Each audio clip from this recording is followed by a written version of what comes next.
একটা খোপা করার পরে 2 ভাগে বিভক্ত করে এত সুন্দর করে খোপার স্টাইল করা যায় সেটা এর আগে দেখিয়েছিলাম। তবে হ্যাঁ, স্পষ্টভাবে না দেখানোর কারণে এবার এত সুন্দরভাবে করেছি, যেটা আপনারা দেখলে আসলে অবাক হয়ে যাবেন। আসসালামু আলাইকুম, সবাই কেমন আছেন? আশা করি সবাই ভালো আছেন।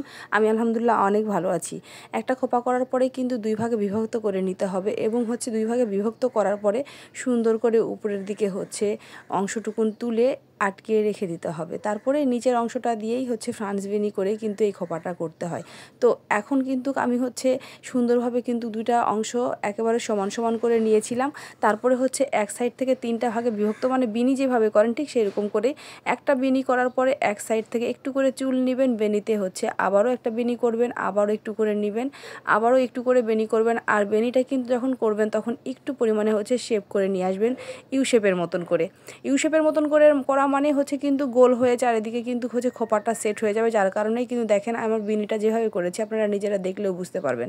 এখন হাতের সাহায্যে সুন্দর করে ক্লিপ দিয়ে কিন্তু চাপ দিয়ে আটকিয়ে দিব। আর এতটা সুন্দর লাগে এই খোপাটা, আসলে আপনারা মানে ফাইনাল লুকটা দেখলে অবাক হয়ে যাবেন। আর আমি মনে হয় এই খোপাটার পিক আপনাদের মাঝে আপলোড করেছিলাম। তো ফাইনাল ভিডিওটা দেখানোর পালা ছিল, যার কারণে এখন আপনাদেরকে ভিডিওটা কিভাবে করেছি সেটা দেখাবো। তাহলে দেখা যাচ্ছে যে আপনারা কোথাও গেলে এরকম খোপা করে আপনারা বাইরে যেতে পারবেন। দেখেন আবারও বিনি করছি, বাকি অংশটা কিন্তু থেকে এখন চুলগুলো আবার একটু একটু করে নিয়ে সেট করে ফেলতেছি। আর ক্লিপ দিয়ে তারপরে আটকে ফেলবো আর গোটা মাথাতে সুন্দর করে ঘুরিয়ে সেট করে ফেলবো। আর আসলে চুল যদি ভালো থাকে দেখা যাচ্ছে যে খোপাগুলো সুন্দর হয়, যেমনটাই করেন না কি, মানে যেমনই স্টাইল করতে চান তেমনটাই হয়ে যায়। আর এমনি হাত দিয়ে খোপা করলেও কিন্তু বেশি চুল থাকলে ভালো লাগে দেখতে, মাশাআল্লাহ। তো আমি কিন্তু কথার মাধ্যমে দেখেন চুলটা কিন্তু সুন্দর করে এক পাশ থেকে আরেক পাশে গোল করে ঘুরিয়ে এভাবেই কিন্তু ফ্রান্স বিনি করে গোলটা মানে গোটা অংশটা সেট করে ফেলেছি। এখন যে চুলটা ছিল সেই চুলটা কিন্তু সুন্দর করে বেনি করে নিচের দিকে রাবার দিয়ে আটকিয়ে নিয়ে একটু করে ঢিল ঢিল করে মানে বেনিটা ঢিল করে নিব, ঢিল করে চারিদিকে ঘুরিয়ে দিব। তো যতটুকু পরিমাণে ঘুরবে জাস্ট ততটুকু পরিমাণে ঘুরে দিব। যেহেতু মাথার চারিদিক দিয়ে ফুল দিতে হবে, ইচ্ছে করে আমি আর এটা বড় করতে মানে অন্য কোনো ডিজাইন করলাম না, কারণ এমনিতেও এটা দেখা যাবে না, যার কারণে।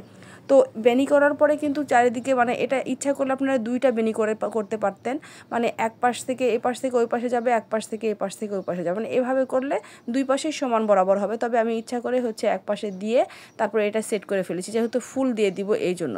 তো এখন খোপাটা কিন্তু কমপ্লিট হয়ে গেছে। তারপরে এখন ফুল চারিদিক দিয়ে ঘুরিয়ে দিব। আর যেহেতু এটা সাঁওতাল নাচের প্রোগ্রাম ছিল, আর যখনই দেখবেন খোপাটা সেট করার পরে মাঝখানের চুলগুলো যদি সেট হয়ে না থাকে তখন কি করবেন, একটু করে হাতের সাহায্যে সবটা একটু একটু করে টেনে নিয়ে তারপর গোল করে রাউন্ড শেপটা যেন সমান হয়ে যায়, তাহলেই কিন্তু কমপ্লিট হয়ে যাবে। এখন কাঠির পালা। মাথায় 3টা কাঠি দেওয়ার পরে কিন্তু আম পাতা 3টা এক সাইডে দিয়ে দিব।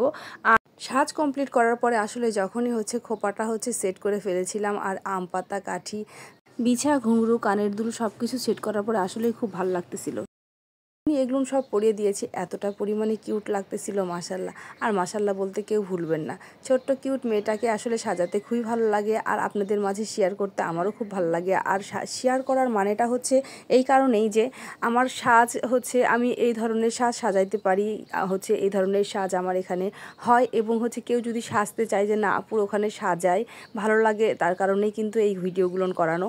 তো দেখা যাচ্ছে যে আপনাদের যদি একটা শেয়ারের মাধ্যমে আমার প্রচলনটা হয়ে যায়, তো আমি কখনোই কিন্তু এই কথা বলি না, কারণ শেয়ার না করলে কিন্তু আসলে কেউ জানবে না। যার কারণে অবশ্যই আপনারা কেউ যদি শেয়ার করেন তাহলে অবশ্যই সবার কাছে মানে যারা যারা শেয়ার করবেন তাদের কাছে আমি আন্তরিকভাবে কৃতজ্ঞ থাকবো। এক কথায় বলতে গেলে খুবই খুশি থাকবো এই জন্যই মন থেকে যে আসলে আপনাদের দ্বারা দেখা যাচ্ছে যে আমার প্রচলনটা এবং মানুষও জানতে পারতেছে। তো আজকের ভিডিও এই পর্যন্ত, সবাই ভালো থাকবেন, আল্লাহ হাফেজ।